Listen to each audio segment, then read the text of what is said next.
जिस तरह से आयुर्वेद में जुखाम, सर्दी, खांसी, पेट से संबंधित रोग है या फिर हड्डी से संबंधित, मांसपेशी से, नसों से संबंधित रोग बताए गए हैं, उसी तरह से ये कैंसर है। नाम हम कुछ ही बदल सकते हैं। आयुर्वेद में इसको अर्बुद के रूप में बताया गया है, यानी कि जो कोई भी हमारे शरीर के सेल्स हैं वो धीरे धीरे ग्रो करना शुरू कर दें एबनॉर्मल तरीके से, जिसमें कि हमारे शरीर का रक्षा तंत्र है उसको पहचानना बंद कर दे कि ये हमारे शरीर के अच्छे सेल हैं कि खराब सेल है। उस वजह से बीमारी होती, नाम कैंसर हो गया उसका। लेकिन ये बीमारी थोड़ी एक जिद्दी बच्चे की तरह है। जैसे कि हर बच्चे के अंदर में हट होता है। कोई मालूम पड़ा कि एक खिलौने से मान जाता है, कोई मालूम पड़ा दो खिलौने से मान जाता है, और कोई बच्चा, आपको पता होना चाहिए, उसको कुछ भी दे दो वो मानता नहीं है। ये कैंसर वही बीमारी है रोगी, लेकिन थोड़ा जिद्दी है। अब जिद्दी है तो इसका इलाज भी जिद्दी तरीके से ही करना पड़ेगा, लेकिन इस तरह से करना पड़ेगा कि उस जिद्दी स्वभाव में चाहे दवाइयाँ, केमिकल इतने ना शरीर में पहुंच जाएं कि जो उसके शरीर के अच्छी जो हेल्दी सेल्स हैं उनका भी वो नुकसान कर दे। हमें रोग के ऊपर में आक्रमण करना है, ना कि हमें शरीर के ऊपर में करना है। भाई रोग के ऊपर आक्रमण करेंगे तो रोग खत्म होगा, और शरीर के ऊपर करेंगे तो उसके साइड इफेक्ट होंगे। रोग तो खत्म होगा साथ में शरीर भी खत्म होगा। ये है आयुर्वेद का उद्देश्य, कि आपको सही तरीके से आपके शरीर का इलाज करना, ना कि सिर्फ टेम्परेरी ट्रीटमेंट कर देना जिसके बाद में और भी साइड इफ़ेक्ट पैदा हो जाएं। ये सब केमिकल से रिलेटेड हैं, चाहे वो हमारे खाने में प्रोसेस्ड फूड हो या फिर केमिकल द्वारा दवाई ली जाए हमारे शरीर के अंदर में।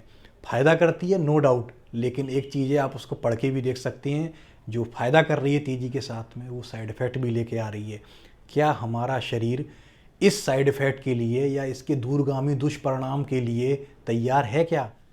देखो, मैं एक बात, बहुत कड़वी बात कहने जा रहा हूँ, लेकिन वो अक्षरशः मेरी सत्य है। दुनिया में कोई भी व्यक्ति काट नहीं सकता उसको, चाहे वो कोई भी हो, डॉक्टर हो, पेशेंट हो, या फिर, क्योंकि वो जानते सब हैं, व्यक्ति कैंसर से कभी नहीं मरता है।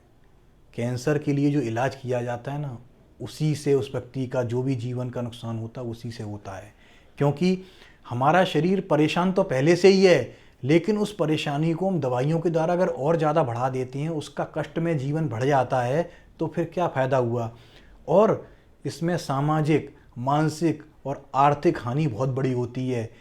कैंसर, जिस परिवार में कैंसर का व्यक्ति होता है ना, वो सिर्फ वो व्यक्ति कैंसर का नहीं होता है, उसके परिवार में सभी लोग इससे प्रताड़ित हो जाते हैं।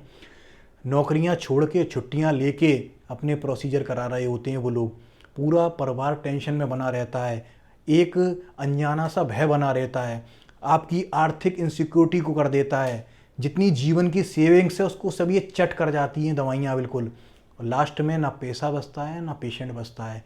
मैं ये कहना चाह रहा हूँ, अगर कोई बीमारी हो गई है तो हमें इलाज करना है, जिस तरह से और बीमारियों का इलाज करें, डरें नहीं।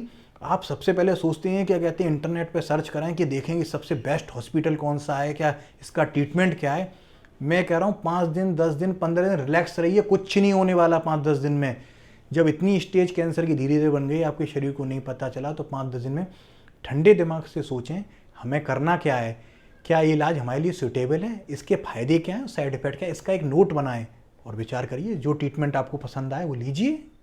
इसका उदाहरण मैं सबसे पहले बता देता हूँ। जैसे कि आप किसी भी डॉक्टर के पास में बेस्ट हॉस्पिटल में कैंसर का ट्रीटमेंट लेने जाएंगे, सबसे पहले वो पूछेगा कि आप क्या करते हैं और ये थेरेपी मौजूद है, आप कौन सी कराना चाहेंगे, ये सबसे बेस्ट है, ये आपको देते हैं ऑफर। और मैं कह रहा हूँ कैंसर का कोई भी रोगी का जो प्रयोजन होता है ना, दुनिया में बेस्ट से बेस्ट चाहता है, चाहे वो कितना भी एक्सपेंसिव हो ट्रीटमेंट। तो उसके पास ऑप्शन भी गिने चुने होते हैं, और डॉक्टर क्या कहते हैं, अरे वैसे भी ऑलरेडी स्टेज आगे बढ़ गई है कैंसर की, आप इसमें डिले नहीं कर सकते हैं, तुरंत की तुरंत ट्रीटमेंट करना ज़रूरी है, नहीं तो बढ़ जाएगा ये। पेशेंट डॉक्टर के कहे अनुसार ट्रीटमेंट लेना भी शुरू कर देता है।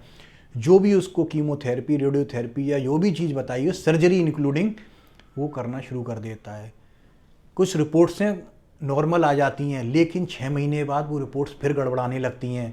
डॉक्टर कहते हैं अब की बार ये वाले कीमो छोड़ के दूसरे वाली दवाई, मेडिसिन यूज करते हैं, जो हमने टारगेट लिया था वो उतना अचीव नहीं हुआ है, देखते हैं दूसरे में। इसके साथ में दूसरी दवाइयाँ शुरू हो जाती हैं, मालूम पड़ा वो भी कुछ समय बाद काम नहीं करती हैं, फिर तीसरी चीज़ देना शुरू कर देते हैं, और लास्ट में फिर कहते हैं आपको जैसा लगता है वैसा कर सकते हैं। आप इसमें चाहे आयुर्वेद खा सकते हैं, चाहे घर पे होम स्टे कर सकते हैं। और बीमारी का सिम्टोमेटिक ट्रीटमेंट है, ये वाली मैं दवा दे दूंगा, पेन हो तो ये दे देना, ये हो तो ये दे देना।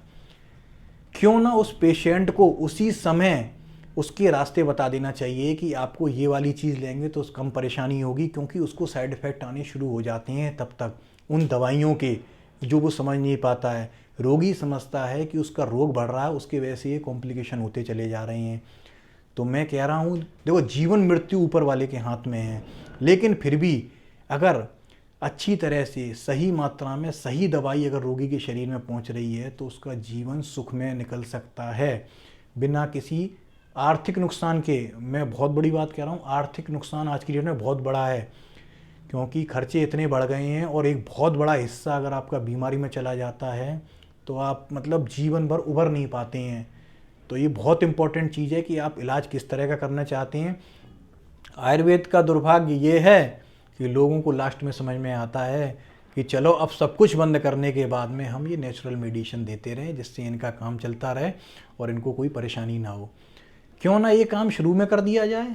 जब आप ऑप्शन ढूंढते हैं रेडियो के, कीमो के, सब केमिकल से रिलेटेड, क्यों ना आप नेचुरल वे में जाएं। आप जो शरीर के लिए अच्छी चीज़ें बनी हुई हैं उनको यूज करिए। वो ऑप्शन लोगों के दिमाग में आता नहीं है, या फिर डाला नहीं जाता, या फिर निकाल दिया जाता। उसके बहुत कारण हो सकते हैं। उसी अवेयरनेस के लिए मैं आया हूँ कि आयुर्वेद सर्दी, खांसी, जुकाम और सिर्फ काढ़ा पीने तक सीमित नहीं है। ये टोटल ऑल ओवर बॉडी के अंदर कोई भी डिसीज़ है, भले ही उसका नाम बदल दीजिए, चाहे वो कैंसर हो जाए, चाहे वो हेपेटाइटिस हो जाए, या नए कोई भी रोग कोरोना बन जाए, लेकिन इलाज उसका मौजूद है, क्योंकि ये इलाज प्रकृति के अनुसार किया जाता है। पेशेंट किस तरह का है, उसकी सहन शक्ति कितनी है दवा लेने की, उसी के अनुरूप दवाई दी जाती, ना कि जो ट्रीटमेंट एग्रेसिव तरीके से एकदम अटैक करना शुरू कर दिया हमने, वो शरीर के लिए भी हार्मफुल होता है। मैं तो कह रहा हूँ जिस दिन डायग्नोस्ट हो सबसे पहले आयुर्वेदिक अप्रोच करें। कम से कम वो डॉक्टर आपको ये बताएंगे कि इसके लिए ये सूटेबल है, ये चीज़ ले सकते हैं और ये इतने दिन में कवर हो जाएगा विदाउट एनी साइड इफ़ेक्ट। मैं साइड इफ़ेक्ट बार बार बोल रहा हूँ, जो कि एक तरह के कॉम्प्लिकेशन है। नोजिया है, वोमिटिंग है, इंडाइजेशन है, शरीर के अंदर में दुर्बलता हो जाती है, बालों का उड़ जाना हो जाता है, स्किन टोन ख़त्म हो जाती है, बिल्कुल आपका टेस्टलेसनेस हो जाता है। कम से कम इन लक्षणों से बताएंगे। रोगी घबराने लगता है हॉस्पिटल जाने से, एक संग में अटेंडेंट चाहिए उसके लिए, और उसके जैसे ही एंटर करता है हॉस्पिटल के अंदर में, आधी तो उसकी सहन शक्ति, उसके अंदर की विल पावर ख़त्म हो जाती है। तो मैं चाहता हूँ कि रोगी को मानसिक मजबूत होना बहुत ज़रूरी है, जो कि वो एग्रेसिव इलाज से कभी भी मानसिक मजबूत, उससे वो डर बैठेगा। आज कीमो चलेगी, अब मुझे 2-3 दिन टेस्टलेसनेस हो जाएगी, मुंह में उल्टी जैसा मन होगा, मेरा इंडाइजेशन हो जाएगा, मेरा खाना पीना जो नॉर्मल है वो थोड़ा अलग हो जाएगा। तो ये सब चीज़ें ज़्यादा आवश्यक हैं। तो आप सबसे पहले मैं कह रहा हूँ, मैं आयुर्वेद चूज़ करिए। एक बार मिलिए तो जाके डॉक्टर से, एक बार आयुर्वेदिक कंसल्टेंट वैद्य से मिलिए जाके कि इसमें ये बीमारी मेरे पास आई है, मैं इसमें क्या क्या इलाज कर सकता हूँ, इसमें क्या क्या संभावनाएं हैं।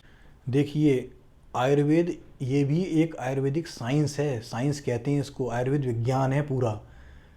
एक जो आप प्रैक्टिकल के द्वारा देख रहे हैं या कोई केमिकल प्रोसेस के द्वारा जान रहे हैं तो आप उसको अच्छा समझ रहे हैं, लेकिन जो दवा आज अच्छी लग रही है वो 6 महीने बाद ख़राब कैसे हो जाती है, मेरा मानना ये है।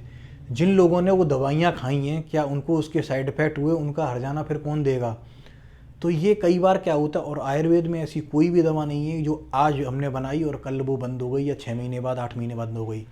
क्योंकि जो भी दवाइयाँ हैं वो नेचुरल फॉर्म में है। नेचुरल फॉर्म हमारे शरीर के लिए कभी भी नुकसानदायक नहीं होती है। हाँ, समय ज़रूर लगता है उसके फ़ायदे आने के लिए, तो आपको पेशेंस रखना ज़रूरी है, मानसिक स्ट्रॉन्ग रहना ज़रूरी है, तब जाके आप ये ट्रीटमेंट ले पाएंगे और इसमें अभूतपूर्व फ़ायदा मिलता है। ऑप्शन आपके हाथ में है, या तो केमिकल के साथ में शरीर की लड़ाई कराइए, या फिर नेचुरल आयुर्वेद के द्वारा अपने पंचभौतिक शरीर को ट्रीटमेंट कराइए। ये डिपेंड आपके ऊपर ही है।